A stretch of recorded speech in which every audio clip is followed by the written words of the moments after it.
Malaysia tampilkan peta, TNI tampilkan armada. Tanpa banyak publikasi, sepanjang tahun ini Angkatan Laut Indonesia secara terus-menerus menghadirkan sejumlah kapal perang striking force dan memperlihatkan taji tempurnya di Ambalat.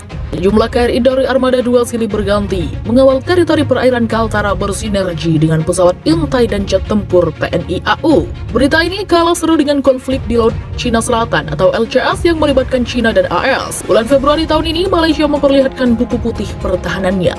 Bagaimana strategi pertahanannya 10 tahun ke depan. Namun titik perhatian kita adalah adanya tampilan peta baru teritori Malaysia dan memasukkan perairan Ambalat dalam wilayah teritori dan ZEE-nya.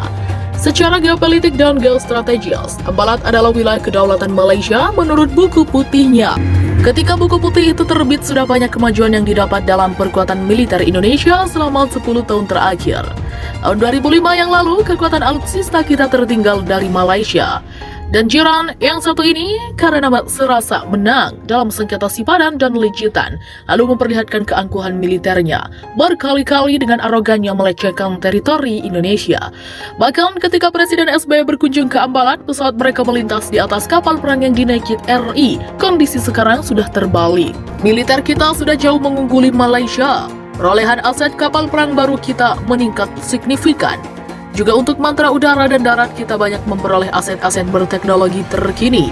Program Minimum Essential Force atau MEF yang digagas dan dimulai sejak Presiden SBY tahun 2009 telah menghasilkan postur kekuatan TNI yang jauh lebih baik. Sementara Malaysia hampir tidak terdengar berita memperoleh alutsista anyar dan berkelas. Pembangunan frigat Maharajalela kelas ruwet dan terhenti. Pergantian helikopter jadul Nuri tidak terlaksana. Operasional jet tempur Sukhoi tidak maksimal, bahkan ada kabar satu jet tempur Sukhoi-nya mengalami keletihan logam karena sering dipaksa atraksi demo. Persoalan ketersendatan pembangunan militer Malaysia tidak terlepas dari gaya rezim terdahulu yang disinyalir banyak menyalahgunakan wewenang. Padahal ancaman terhadap teritori Malaysia di depan mata. Klaim Cina terhadap perairan LCS di Sabah banyak mempermalukan kerajaan. Setidaknya ada 89 kali pelanggaran yang dilakukan Cina, namun Malaysia tidak memberikan respon militer alias diam saja. Persoalan Sabah dengan Filipina juga mencuat belakangan ini. Berdasarkan catatan sejarah, Sabah bagi Filipina adalah wilayah bekas Kesultanan Sulu. Ini juga merupakan ancaman teritori kedaulatan Malaysia.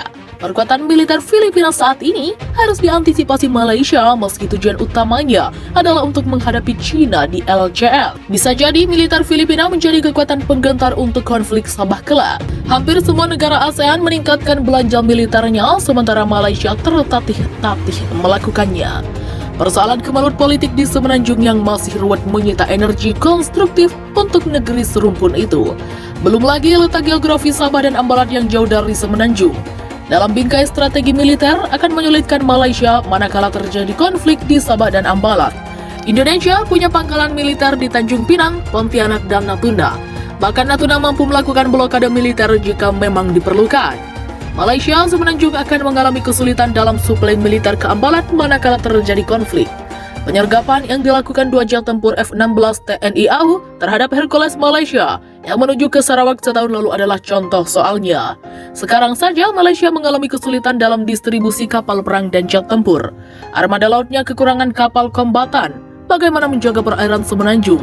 Lalu terpotong jalur militernya ke Sabah dan Sarawak karena ada pangkalan militer Cina. Karena ada pangkalan militer Cina di Paracel dan Spratly, serta pangkalan militer Indonesia di Natuna. Makanya saat ini kehadiran armada laut Malaysia di Ambalat nihil meski buku putih pertahanannya jelas memasukkan Ambalat sebagai wilayahnya. Artinya buku putih itu tidak bergigi. Sementara kita sepanjang tahun ini mengawal ketat perairan Ambalat karena itu wilayah kita. Pelajarannya adalah, apapun itu, kekuatan egois dan diplomasi sebuah negara harus diikuti dengan kekuatan militer yang setara.